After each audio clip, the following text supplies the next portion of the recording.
let's talk about the offertory. Ito yung part ng Mass na nangongolekta yung mga manang ng mga pera natin. And ako, nung mas bata ako, ang tingin ko dito ay recess. Kasi, yay, tapos na yung homily, tas next part na ng Mass. So, recess na, may break time during Mass. So, dyan yung ang dami-dami nang iniisip, ano kayang kakainin ko after Mass, yung work ko, yung studies ko, nagdiliwaliw na yung isip ko. Hindi na ako nag-focus kasi break time, di ba? But I learned that hindi pala to recess.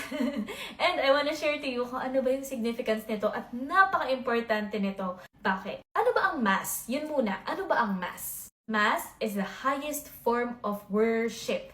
Ano ba ang worship? Sabi ni Father Mike Schmidt, the heart of worship is sacrifice. So, para makapag-worship tayo, kailangan meron tayong sinasacrifice. Dito na papasok yung offertory. Kasi sa offertory, hindi lang pera yung pwede nating i-offer dito. Meron ako narinig na explanation na involved ang guardian angels natin dito. So, di ba, habang nangongolekta ng pera yung mga manang, meron na rin mga tao na nasa center aisle naglalakad, dala-dala yung bread and wine as offerings, papunta na sa altar.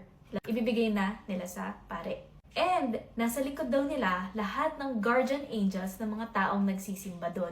At ang dala-dala naman ng mga guardian angels na yun ay yung mga offering ng mga taong nagsisimba. So ako, habang dumudukot ako ng pera sa wallet ko para ihulog doon sa basket, nagme-mental prayer na rin ako. And what are the things that we can offer? Well, let's start with the biggest things, mga Thanksgiving natin.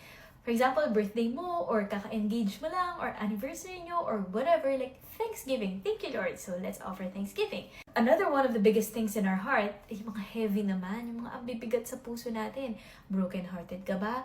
Sabihin mo, Lord, I offer you my broken heart. I offer you my wounded heart. I offer you this worry. Finances ba yan? I offer you this anxiety na anxious ako, or disturbed ako. I offer you this. I offer you my doubts, my fears, lahat. I-offer natin yung mga pinaka mabibigat sa heart natin. And also, small things din. Like, ako, every morning, when I wake up, lagi ko sinasabi, Lord, I offer you my mind, heart, soul, and body. I offer you my intellect, my will, my memory. I offer you my thoughts, feelings, emotions, actions, words that I speak to others and to myself.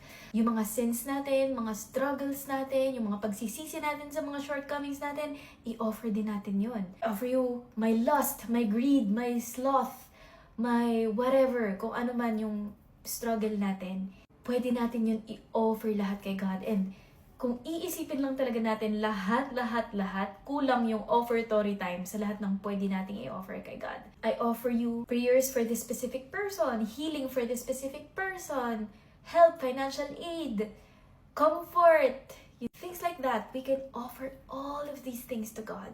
So yun, kapag marami tayong ino-offer, maraming dala-dala yung guardian angels natin. Pero kung katulad ko kayong nagre-recess, wala. Sad yung guardian angel nyo. Kasi nakapila siya pero wala siyang dala.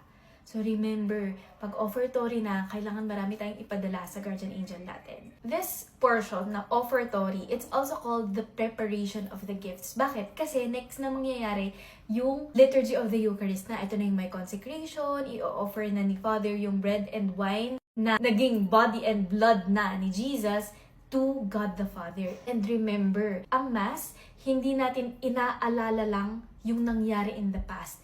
Sa Mass, the past is made present. So, right at that moment, during the consecration, that moment, Jesus is actually offering His perfect sacrifice to the Father. And we are given the opportunity to participate in that offering. To offer our everything, all that we are and all that we have to God the Father in union with Jesus' perfect sacrifice to the Father. Kaya ganun ka-importante yung portion ng offertory. Kasi piniprepare na natin yung mga isa-sacrifice natin sa Mass because the heart of worship is sacrifice and the Mass is the highest form of worship. I'm talking about this kasi gusto ko lang ipaalala sa inyo na nothing offered to God is ever wasted. So, kung meron kayong mga dinadala, i-offer nyo yun lahat kay God. He'll use it for His glory. He'll use it to save other people. He'll use it for your soul. Nothing offered to God is ever wasted. Kaya huwag nyo akong gayahin, huwag nyo gawing recess. Itong offertory portion na to, let's make the most out of it.